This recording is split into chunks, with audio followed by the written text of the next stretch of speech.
Yahi Boni accuse Patrice Talon d'exclusion systématique de l'opposition. Dans le cadre du contentieux électoral, il est souvent difficile en fait à l'autorité ou bien au procureur de surtout saisir. Donc c'est le contenu et le mode. Dans cette vidéo, nous revenons sur une prise de position forte de l'ancien président béninois Thomas Yahi Boni. Face aux tensions politiques au Cameroun, il interpelle directement l'actuel président Patrice Talon sur la responsabilité des dirigeants africains dans la stabilité du continent. Une intervention qui suscite débat et soulève des questions essentielles sur la solidarité africaine et la gouvernance.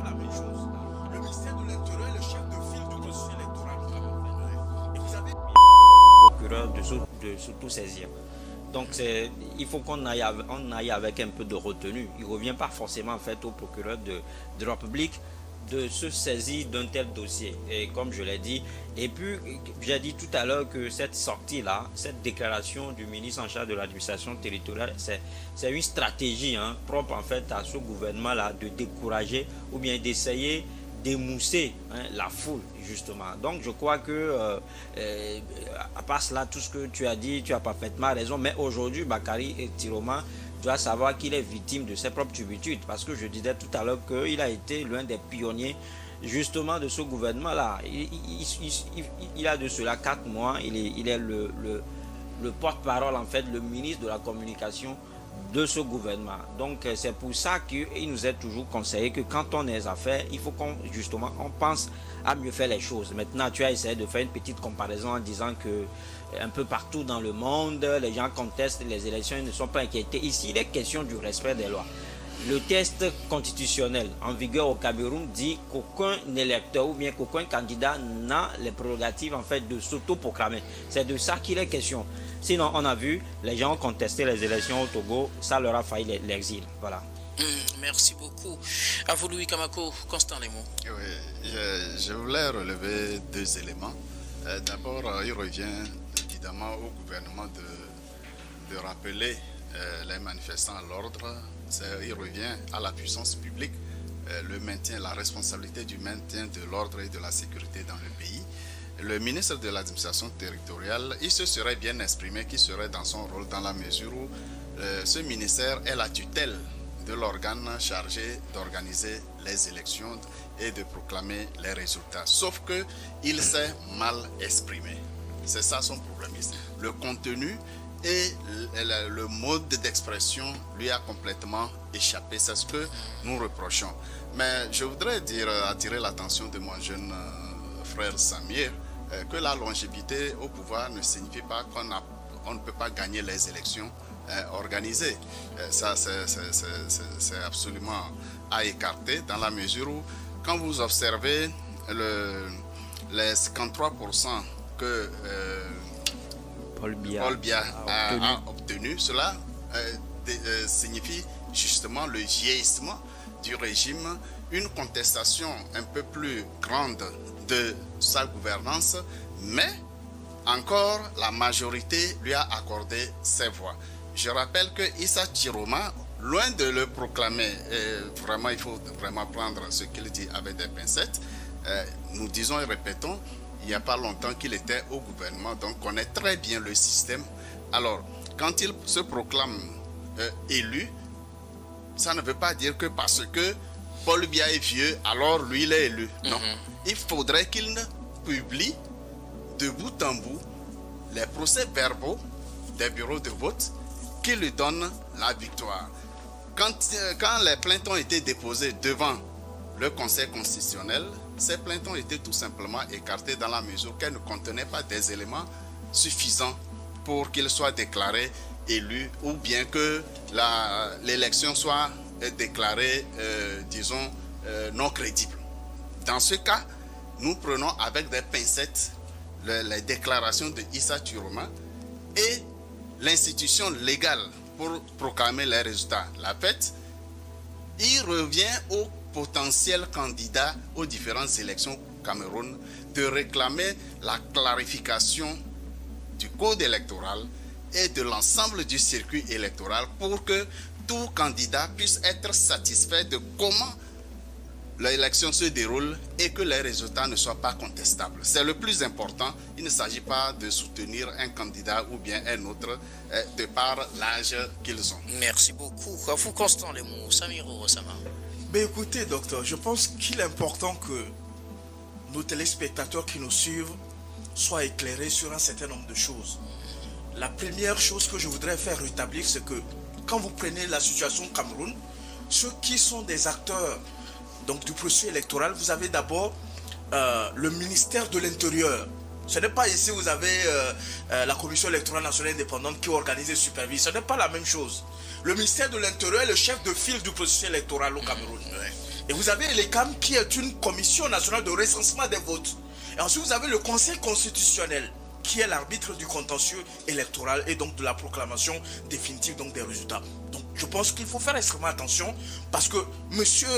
Njim, qui est ministre de l'Intérieur, qui est en même temps un acteur clé dans l'organisation des élections, ne peut pas être jugé parti en même temps. C'est-à-dire qu'il ne peut pas être celui qui organise, en même temps celui qui arbitre. C'est pas démocratique. C'est pas bien pour le processus électoral au Cameroun. Donc les électeurs et la population, notamment les acteurs politiques, ne peuvent pas faire confiance donc, dans ce sens-là au processus électoral. Deuxième élément, je pense que vous avez occulté cette partie de la vérité. Vous avez oublié aussi de rappeler que M. Chiroma, sous le régime Biya, a fait 6 ans en prison. Il est victime de ce régime avant de rejoindre le camp. Ça veut dire qu'il a soufflé le chaud, le froid sous ce régime-là. Donc il connaît les deux côtés du régime. C'est quelqu'un qui a guéri, ce n'est pas un novice en politique. Mais ça ne le fait pas président élu. Et il est porté par une plateforme de 50 partis politiques. Ce n'est rien du tout. Ce n'est pas rien, comme on le dit véritablement. Mais il n'a jamais dit qu'il était président de la République. Je pense qu'il faut faire extrêmement attention par rapport aux mots que nous utilisons. Non, il a dit qu'il a gagné les élections. Non, le jeu des mots, c'est vraiment important. Quand vous étiez en train de parler, je me suis tué. Il a dit qu'il a remporté les élections. Et il n'est pas la seule personne à avoir remporté les élections. Pour terminer, sur ce que lui a dit, que oui, dans une situation comme le Cameroun, oui, le gouvernement peut prendre les dispositions pour enclencher les poursuites. Mais c'est faux. Donnez-moi un texte de loi, la Constitution, le code pénal camerounais, le code de la procédure pénale, le code de la procédure. Donnez-moi un texte qui dit que le gouvernement a les capacités de poursuite. Il n'en a pas. Ni aujourd'hui, ni demain. Le gouvernement, le ministère public qui poursuit. Et celui qui représente le ministère public, c'est le procureur de la République. Attention, il ne faut pas raconter des énormités. Il faut faire extrêmement attention aux mots que nous utilisons. Donc ce qui se passe au Cameroun, je pense que c'est une caractéristique. Je le dis et je le répète. Monsieur Guillaume, ce qui se passe au Cameroun, c'est une caractéristique de la dictature. Quand vous restez longtemps au pouvoir, vous conventionnalisez un certain nombre de pratiques et qui deviennent pour vous des lois. C'est extrêmement dangereux pour l'avenir démocratique de nos pays. Merci beaucoup. Ça, c'est votre avis personnel. Merci. On va passer. Quand il parle des pays où il y a vraiment la dictature. On va quitter le Cameroun pour aller au Bénin et suivre ou bien analyser à présent les propos de l'ancien président Yayi Boni après son tête-à-tête il y a de cela quelques jours avec le président Patrice Talon. Yayi Boni, suite au rejet définitif de la candidature de leur candidat à l'élection présidentielle, s'est prononcé. Pour lui, le président Talon fait tout pour écarter systématiquement l'opposition, sauf pour les législatives de 2023 où il n'a pas fait cela. Selon Yayi Boni, depuis qu'il est arrivé au pouvoir, Patrice Talon essaye d'écarter tous ses opposants. Bon, on connaît quelques cas auxquels il fait allusion, mais nous allons essayer de décortiquer tout cela avec vous. Je commence par vous, Constant Lemou. Patrice Talon serait en train d'écarter tous ses opposants pour se donner la voie libre, mais le président Talon n'est pas candidat à ces élections.